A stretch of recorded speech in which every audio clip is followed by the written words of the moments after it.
अप्रैल 2025 मध्य प्रदेश के जबलपुर में अनुराधाचार्य का एक पंडाल लगा हुआ था, जिसके अंदर इंद्र कुमार तिवारी नाम का एक शख्स पहुंचता है, जिसकी उम्र 47 साल बताई जा रही है। वो अनुराधाचार्य जी से कुछ सवाल पूछना शुरू करते हैं, कुछ बात पूछना शुरू करते हैं। वो उनसे ये बात कहते हैं कि उनकी उम्र 47 साल हो चुकी है, लेकिन उनके अभी तक भी शादी नहीं हुई और इसके अलावा उनकी 18 एकड़ जमीन भी है, जिसकी देख रेख कौन करेगा आने वाले टाइम में, क्योंकि ना ही तो उनकी कोई बीवी थी और ना ही कोई संतान। लेकिन वहीं पर अनुराधाचार्य जी इस बात को मजाक में उड़ा देते हैं और वहीं पर ये बात किसी भी शख्स के सामने हो तो वो इसको मजाक में ही लेगा। लेकिन वहीं पर इंद्र कुमार ये बात नहीं जानते थे कि जो बात उन्होंने ऑन कैमरा कही है वो ही उनकी मौत का कारण भी बनेगा। अप्रैल में ये पंडाल लगा था और जहाँ पर मई में आते आते ये वीडियो बहुत ही ज्यादा वायरल हो जाती है सोशल मीडिया पे। यहाँ पे स्पेसिफिकली देखा जाए तो खासकर इंस्टाग्राम के ऊपर ये वीडियो कुछ ज्यादा ही वायरल हो गई। और कुछ टाइम बीतता है, मई के ही मिड में इंद्र कुमार तिवारी की दोस्ती होती है एक लड़की से जिसका नाम खुशी कुमार तिवारी था।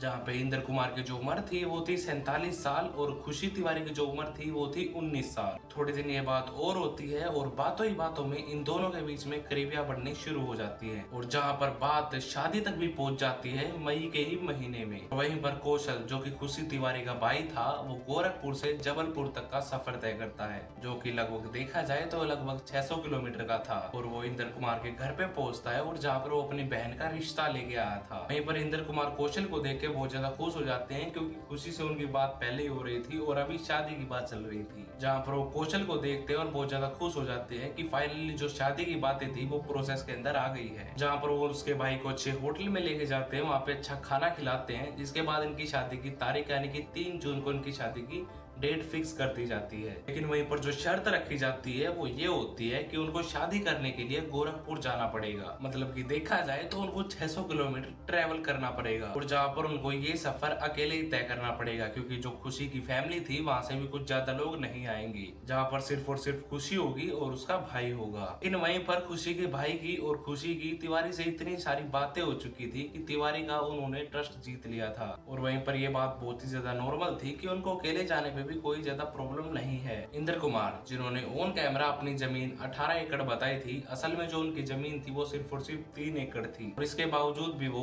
इसमें से कुछ हिस्से की जमीन को गिरवी रखते हैं और 1.5 लाख रुपया उधार लेते हैं और इन्हीं पैसों से वो कुछ गहने लेते हैं और गोरखपुर के लिए निकल जाते हैं। 2 जून को एक गोरखपुर के लिए निकले थे और 3 जून को इनकी गोरखपुर के ही एक मंदिर में खुशी के साथ शादी हो जाती है। और शादी होने के बाद ये एक होटल में जाते हैं और उसके बाद ये वहाँ पर एक फोटो क्लिक करवाते हैं और उस फोटो को अपने भाई के पास भेजते हैं, जो कि अभी भी जबलपुर में ही रह रहा था। जहाँ पर फैमिली भी ये सारी चीजें देख के बहुत ज्यादा खुश थी और आसपास के लोग भी ये सारी चीजें देख के बहुत ही ज्यादा खुश थे। यहाँ पर देखा जाए तो उनकी 47 साल की उम्र में एटलीस्ट शादी हो ही गई। जहाँ पर 3 जून की रात निकलती है, 4 जून की रात निकलती है और वहीं पर 5 जून तक भी उनकी फैमिली के साथ बातें होती रहती है। जबकि देखा जाए ये सारी चीजें बहुत ही ज्यादा नॉर्मल चल रही थी और घर पे भी हुई ये बात बोल के गए थे कि वो 6 जून तक वापस आ जाएंगे खुशी के साथ। और 6 जून के बाद उनकी फैमिली के साथ कोई भी कांटेक्ट नहीं हो पा रहा था। जहाँ पर 6 जून की रात निकलती है, 7 जून की रात निकलती है और 8 जून को इनकी फैमिली मंझोली के एक पुलिस स्टेशन में इसलिए रिपोर्ट लिखवाती है। खैर, जब ये सारी चीजें मिसिंग के लिए इन्होंने रिपोर्ट लिखवा दी थी तो यूपी के कुशीनगर के एक हाईवे पे झाड़ियों में एक लाश मिलती है, जहाँ पर बहुत सारे लोग थे जो कि अपनी बकरियां चरा रहे थे। जहाँ पर एक बच्चा एक बकरी के पीछे पीछे जाता है, जहाँ पर वो ये चीज देखता है कि एक आदमी की लाश पड़ी हुई थी, जहाँ पर वो लाश से पता चल रहा था कि इस आदमी की उम्र कुछ ज्यादा है। जहाँ पर क्लियरली पता चल रहा था कि इस आदमी को चाकू से मारा गया है और ये जो चाकू था ये इंसान के गले में फंस गया था। जब उसके ऊपर वार किया जा रहा था तो अनफॉर्चुनेटली वो चाकू एक बार उसके गले पे लग गया और वो ऐसी जगह लग गया जहाँ से वो चाकू निकल ही नहीं पाया। जहाँ पर जिन्होंने इसको मारा था वो जल्दबाजी में इस लाश को यहीं पर छोड़ गए थे। इसके बाद पास के एक पुलिस स्टेशन कुशीनगर में इसलिए फोन किया जाता है, जहाँ पर जो पुलिस होती है वो ये नहीं समझ पाती कि ये इंसान कौन है और इसको मारा किसने होगा। जहाँ पर जो पुलिस थी वो ये जान नहीं पा रही थी कि ये इंसान है कौन और जहाँ पर उन्हें पता भी नहीं होगा कि ये इंसान कुछ ज्यादा ही दूर से आया था। और वहीं पर जो दूसरी तरफ मंझोली की जो पुलिस थी वो इंद्र कुमार का फोन नंबर लेते हैं और जहाँ पर उनके फोन की ट्रैकिंग शुरू कर देते हैं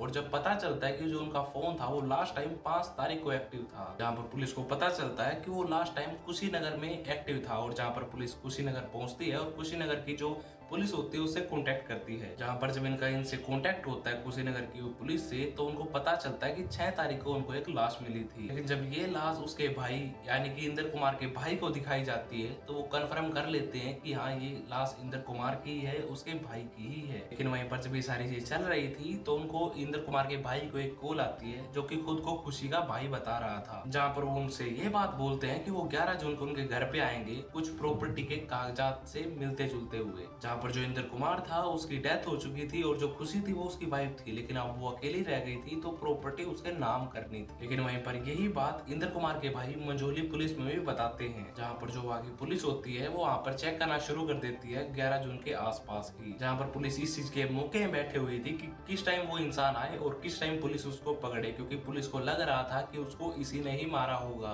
11 जून को ये इंसान वहाँ पे पहुंचता है, लेकिन उस इंसान को ये चीज समझ आ जाती है कि पुलिस उसके ऊपर नजर गड़ाए हुए है। लेकिन इसी चीज के चलते हुए वो पुलिस के हाथ लगने से पहले ही वहाँ से फरार हो जाता है। अब पुलिस को ये सारी चीज समझ आ चुकी थी कि इंदर कुमार जिसके कॉन्टेक्ट में थे वो ही बंदा कुछ ऐसा कर सकता है। उसके बाद वो उनकी फोन की पूरी कॉल हिस्ट्री निकलवाते हैं। जहाँ पर पुलिस को वहाँ से 2 नंबर मिलते हैं, जो कि पहला की एक लड़की थी जो कि खुशी थी और दूसरा जो कि खुशी का भाई था। थोड़ा ही टाइम लगता है और कुशीनगर की जो पुलिस थी वो इन दोनों को ही अरेस्ट कर लेती है। जहाँ पर पुलिस इनको अरेस्ट कर लेती है, लेकिन वहीं पर बहुत सारे लोग ऐसे होते हैं जो क्राइम करने के बाद झूठी स्टोरियां बनाते हैं, लेकिन इनके पास तो उतना भी टाइम नहीं था। कुछ इंदर कुमार यहाँ से लेके गए थे वो सब कुछ मिसिंग था और इन्हीं के वहां से वो सारी चीजें बरामद की जाती है। और ये बात बिल्कुल क्लियर हो चुकी थी कि इन दोनों ने ही ये सारी चीजें की है। अब पुलिस सिर्फ और सिर्फ ये जानना चाहती थी कि इन्होंने ये सारी चीजें की क्यों। और जब पुलिस इन सभी चीजों के इन्वेस्टिगेशन कर रही थी तो उनको पता चला कि खुशी तिवारी नाम तो कुछ है ही नहीं, बल्कि उसका जो असली नाम था वो था साहिबा बानू। उसने सिर्फ और सिर्फ अपना नाम इंदर तिवारी से शादी करने के लिए चेंज किया था। इन्हीं सारी चीजों के चलते हुए उसने एक नकली आधार कार्ड भी बनवा लिया था, तो दैट जब उनको शादी करनी हो तो उसमें कोई भी दिक्कत ना आए। और वहीं पर एक कौशल नाम का भी शख्स था जो कि इंदर तिवारी के घर पे इस रिश्ते के लिए बात करने गया था। असल में वो उसका भाई था ही नहीं, वो तो उसका हस्बैंड था। वो दोनों ही साथ में रह रहे थे। लेकिन जब ये रील खुशी की फीड में जाती है तो वो इन सारी चीजों को अंजाम देने का सोचते हैं। जहाँ पर 18 एकड़ जो जमीन होती है वो काफी ज्यादा होती है और उसी चीज के चलते हुए ये सारी प्लानिंग और प्लॉटिंग की जाती है। इसके बाद साहिबा बानू अपना एक फर्जी आधार कार्ड बनवाती है एक फर्जी नाम से, और इसी नाम से वो सोशल मीडिया यूज करना स्टार्ट करती है। और उसके बाद वो सीधा इंदर तिवारी को ढूंढना शुरू कर देती है। जहाँ पर वो इनसे बातें करते हैं और ये झूठा प्यार का नाटक होता है और वहीं से शादी भी रचाई जाती है। इनफैक्ट जो इंदर कुमार ने एक फोटो भेजी थी अपनी वाइफ के साथ यानी कि खुशी के साथ, वो भी साहिबा बानू की एक चाल थी। जहाँ पर उसका एक खेल था कि इंदर कुमार की फोटो अपने घर पे भेजे, जहाँ पर घर वालों को ये कंफर्म हो जाए कि इंदर कुमार की शादी हो चुकी है। जहाँ पर वो इंदर कुमार के मरने के बाद उसकी विधवा बन के वो सारी प्रॉपर्टी ले ली, और जिसके लिए उन्होंने बहुत सारे रीजन भी उसकी मौत के बना के रखे थे। लेकिन बहुत सारी चीजें इतनी ज्यादा जल्दी में हुई कि वो किसी भी चीज को डिस्कस नहीं कर पाई, जिस चीज के चलते हुए वो पकड़े गए। लेकिन खुशी तिवारी का कहना ये भी है कि वो 3 तारीख को जब उनकी शादी हो गई थी तो वो होटल गए थे, लेकिन होटल के जस्ट बाद ही वो इसको बहला फुसला के अपने गांव ले गए थे। इसके बाद जब 5 जून का दिन आता है तो वो इंदर कुमार के खाने में कुछ नशीले पदार्थ मिला देते हैं। जब उसको गहरी नींद लग जाती है तो बानू और कुशल और 2 उसके और दोस्त जिनका नाम अभी रिवील नहीं किया गया है वो उसको बहुत ही ज्यादा बेरहमी से मारते हैं। और जब उसको मारते मारते जब उसके गले में चाकू फंस जाता है तो उसको निकाल नहीं पाते, लेकिन उसी चीज के चलते हुए वो उसकी लाश को उठाते हैं और हाईवे 27 पे ले जाके फेंक देते हैं। लेकिन वहीं पर जो साहिबा बानू थी और जो उसके और 2 दोस्त बताए जा रहे थे जिनका नाम नहीं बताया गया, उनसे इसकी ये डील हुई थी कि जब वो इस प्रॉपर्टी को बेचेगी तो 50-50 हजार रुपए उनको भी देगी, और उनको इसी चीज का सबसे बड़ा लालच दिया गया था। लेकिन सोचने वाली चीज ये है कि इंडिया के अंदर सबको फ्रीडम ऑफ स्पीच है, लेकिन अगर आप अमीर हैं और आप अपनी अमीरी सोशल मीडिया के ऊपर फ्लैक्स कर रहे हैं तो यू नो कि लोग आपके कितने दुश्मन बन चुके हैं, और यू नो कि लोग आपकी किस तरह से आपकी जान ले सकते हैं। अगर वीडियो पसंद आई हो तो वीडियो को लाइक कर लेना, चैनल को सब्सक्राइब कर लेना। मिलूंगा फिर ऐसे ही किसी नई वीडियो के साथ, तब तक के लिए आपका लक्ष्य।